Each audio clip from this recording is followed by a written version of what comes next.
Hi, in this video, I'll explain how matched pairs hypothesis testing or confidence interval works conceptually and how that concept leads to the procedure we need for matched pairs.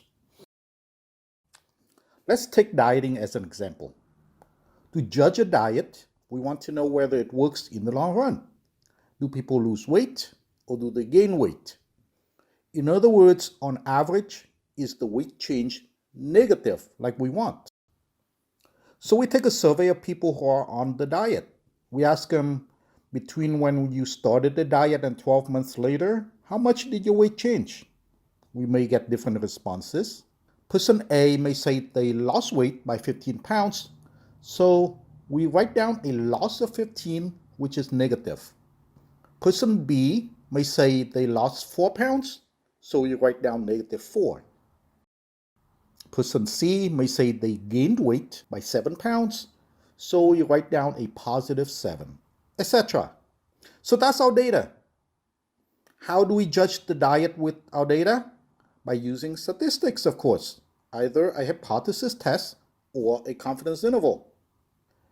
If we use a hypothesis test, the claim would be the mean weight change is negative according to our way of recording data. Negative for loss and positive for gain. Our null hypothesis is that the mean mu of weight change is equal to 0. And our alternative hypothesis is that mu of weight change is less than 0. And we run a test of the mean using t-distribution on the column of weight change data.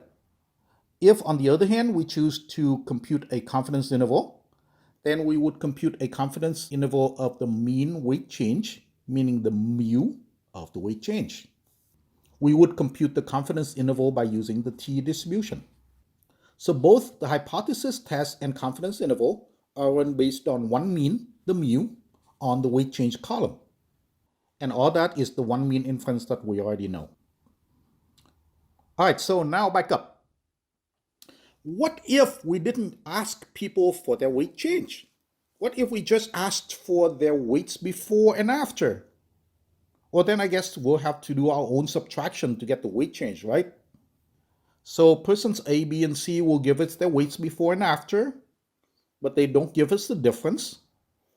A went from 215 to 200, etc. So then we collect the data into a table.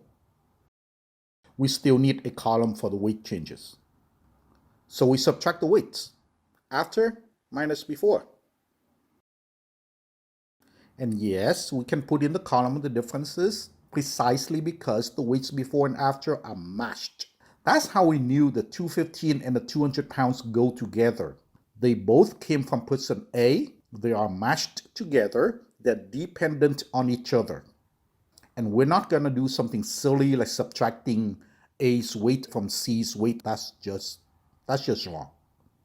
The only reason we can have a column of the differences is because the weights are matched. Now that we have a column of differences, we can run the hypothesis test or confidence interval on that column of the differences. So here's the bottom line. The claim or research question is about the weight change, not about the weight after or the weight before specifically. We could do the statistics just fine not knowing the before and the after as long as we know the difference. So it's really about the column of differences, not about either the first or the second column. But because we want the differences, we must compute the differences. So we need to do the subtracting. When we got that, we run either the hypothesis testing or confidence interval on the differences. Knowing that's all we need, here is the procedure. First, define the difference. You can define it as either column 1 minus column 2 or as column 2 minus column 1. But you need to define it, and once it's defined, you need to stick to it. Using that definition, compute the column of differences. And then you run the hypothesis test or confidence interval on that column of differences, where the parameter is the mean of that column, the mu of the differences. And we usually abbreviate it mu sub d. All right, hope that helps. Thanks for watching. Bye.